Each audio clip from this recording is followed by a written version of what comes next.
La data, elle sert aujourd'hui dans le marketing à faire des opérations qui aujourd'hui, par opération, j'entends notamment ce qui est en train de devenir les campagnes, ce qu'on appelait avant les campagnes, c'est-à-dire opérer du média, opérer des activations de manière plus fil rouge, avec un certain nombre d'automatismes et donc de qualité aussi, puisque l'automatisme permet cette qualité, la productivité. Et donc aujourd'hui, on est aussi bien sur du design très en amont, en se disant, bah, tiens, cette population-là, cette audience-là, j'avais envie de la travailler. Et donc, je sais la qualifier, je sais la distinguer, je sais aller la chercher. Qu'est-ce que je fais? Ouais, et donc je crée des dispositifs. Et donc là, on voit déjà que le métier pur de la data va imbriquer des dimensions qui sont très insight, où on est sur du planning stratégique, où on est naturellement sur de la conception marketing, qu'est-ce que j'ai envie de faire comme mécanique, qu'est-ce que je comprends des insights, ok, j'ai cette audience, mais qu'est-ce qu'il faut que je fasse? Et de sujets très opérationnels, la créa, le format, le responsive, il faut que ça arrive au bon endroit, mais est-ce que j'avais le contact pour pouvoir communiquer avec eux et ainsi de suite.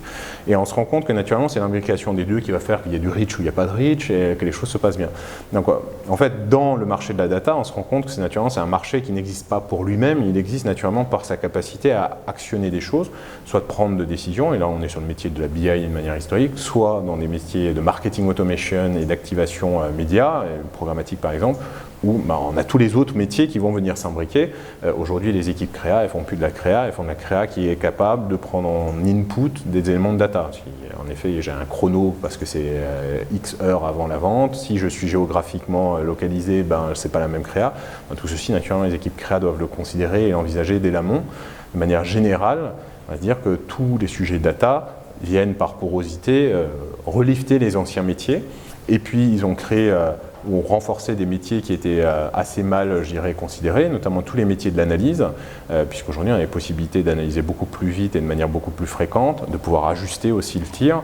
Et donc, ce qui est intéressant, c'est le côté de mix avec, par exemple, la méthode agile, où on peut avoir des données, on peut corriger le tir, on peut sortir une nouvelle feature, on peut lancer une nouvelle campagne. Donc voilà, c'est l'agilité qui va aussi, la maille temporelle qui va énormément changer par rapport aux anciennes manières de faire. Et la data est naturellement un allié de ce point de vue. Sur les prestations intellectuelles, aujourd'hui, je pense qu'on est tous sur des croissances entre 50 et 100%. Et je pense que le marché il est plutôt bridé par le RH que par le besoin commercial. On se rend compte qu'il y a toute une partie du marché qui est en fait la volonté de vouloir faire croître des équipes en interne. Et ce marché, il est, entre guillemets, aujourd'hui pas pourvu. Donc nous, on apporte une partie du solution, donc tracer le sillon et commencer à faire les choses. Puis de l'autre côté, il y a tout un marché de postes qui restent vacants sur des entreprises où, du coup, c'est assez intéressant. On se rend compte que les marques employeurs et les réputations d'employeurs de certaines marques leur portent préjudice sur des ressources très rares de ce type-là, où on était fait, là où on a le choix, on va aller chercher des annonceurs qui ont une bonne réputation et qui en plus donnent des sujets pointus.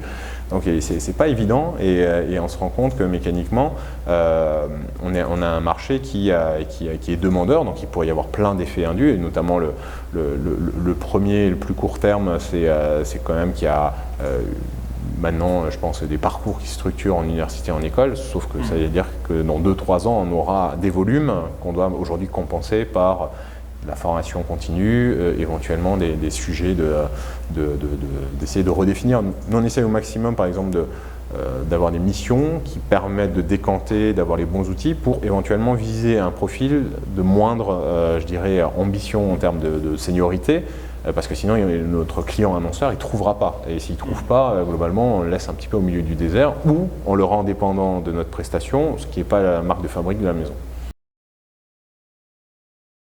Sur la donnée a priori vraiment comportementale, on se rend compte d'une chose, c'est qu'il faut se donner des occasions de la collecter et ces occasions, c'est des interactions avec le consommateur.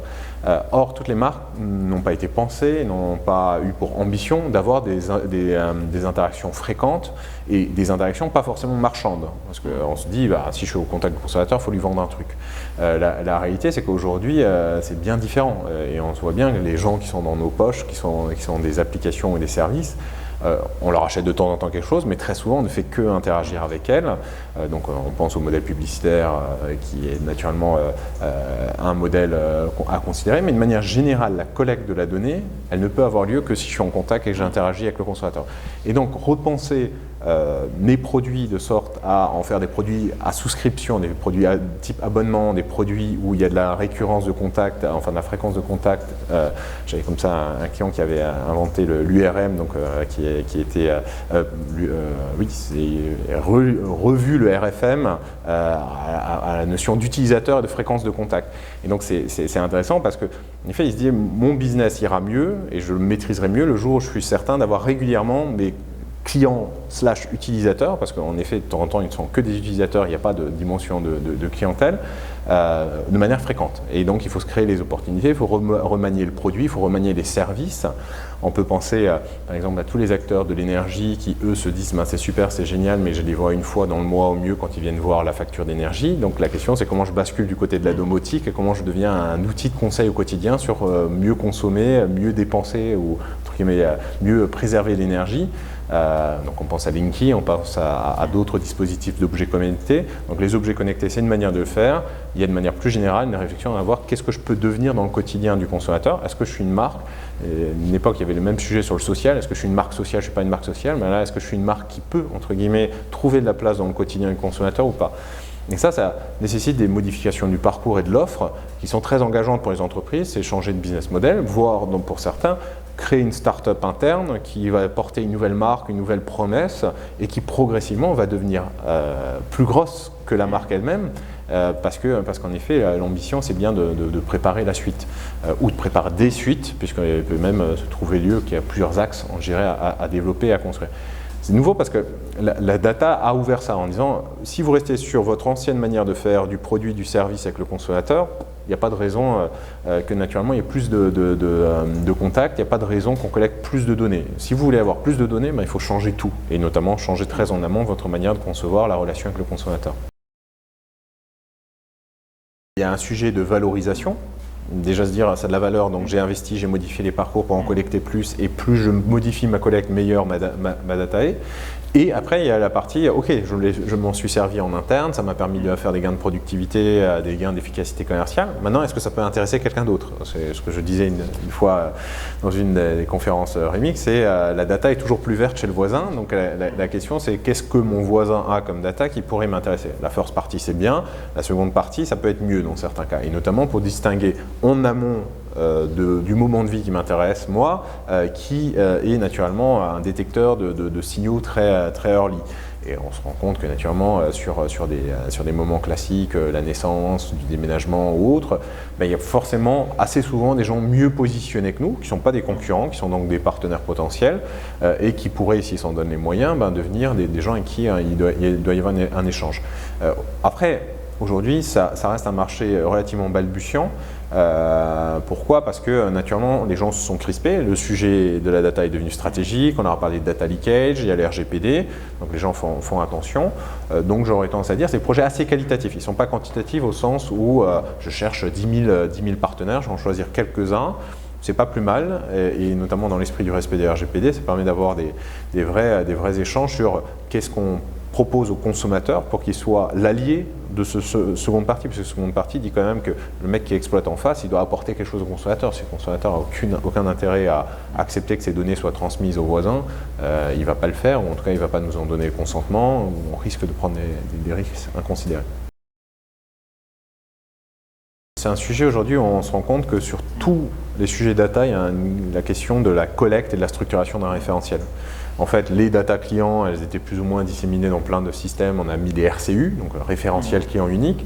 Sur le produit, on a la même chose. On a les PIM, donc, qui sont les Product Information Management. Donc, la volonté d'avoir autour d'un produit de l'information structurée, qu'on puisse après construire des flux qu'on puisse passer, notamment sur les plateformes, que ce soit les comparateurs de prix ou que ce soit de la déportalisation de la vente sur des marketplaces ou sur des partenaires.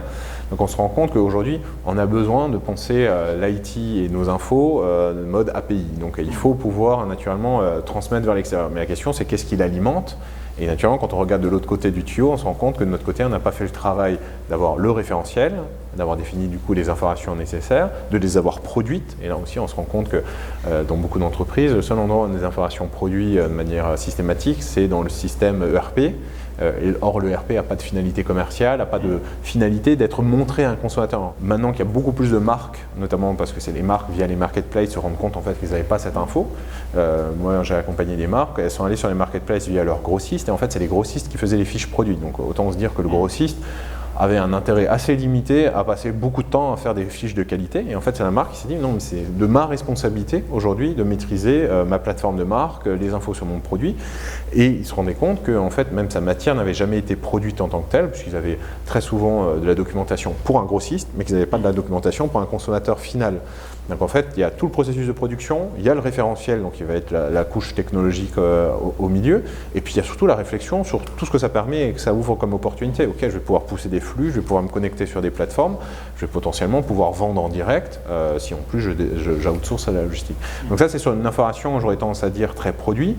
Et après, en fait, on se rend compte qu'il y a eu des sujets sur les normalisations des adresses, il y a eu des sujets sur un certain nombre de données open, notamment les temps sport, et ainsi de suite. Donc, je dirais le mouvement d'open data a permis quand même d'avoir un certain nombre de données qui ont été structurées aujourd'hui dans des référentiels. Le PIM, ça reste encore du côté des entreprises, ce n'est pas une donnée publique. Il y a eu un peu les codes EAN qui ont permis sur le monde de l'électroménager, du Wi-Fi de faire des choses, mais tous les produits ne le sont pas. Donc tous les produits, notamment alimentaires, ne répondent pas à ce genre d'enjeu. Des arts de la table, par exemple, ça ne répond pas à ce genre d'enjeu. Donc je dirais on a encore beaucoup à faire en termes de structuration de production. Transformation, plus que jamais, parce que je pense qu'il n'y a personne qui l'a abouti. Il y en a beaucoup qui ont prétendu à un moment se concentrer sur une transformation digitale, alors qu'en réalité, et ça c'est aussi quelque chose qu'on répète, c'est une transformation centrée sur le client.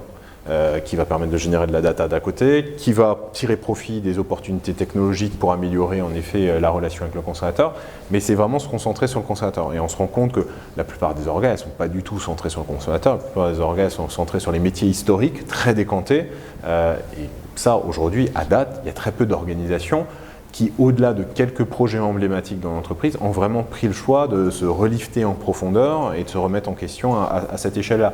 Parce que là, encore une fois, on a des territoires, on a des modèles de rémunération, on a un certain nombre de sujets qui, qu'on le veuille ou pas, vont être très compliqués à mener. En période de grève et de contestation, voilà, on sait que la conduite du changement n'est pas un sujet évident, d'autant plus quand elle est mal expliquée, lorsqu'elle est mal amenée.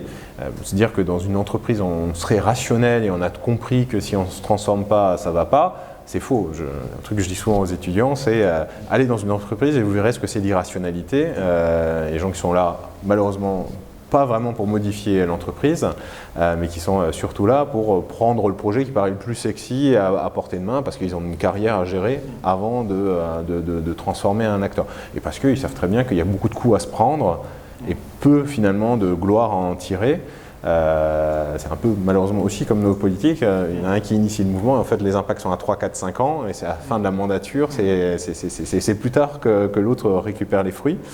Donc là on a un peu la même chose avec les entreprises et on a besoin de gens qui prennent vraiment le sujet au sérieux, pas avec des petits moyens, pas avec juste de la com. Et ça, c'est un sujet, ça ne s'arrêtera pas avant, je dirais, une décennie au moins, vu le rythme sur lequel on est parti.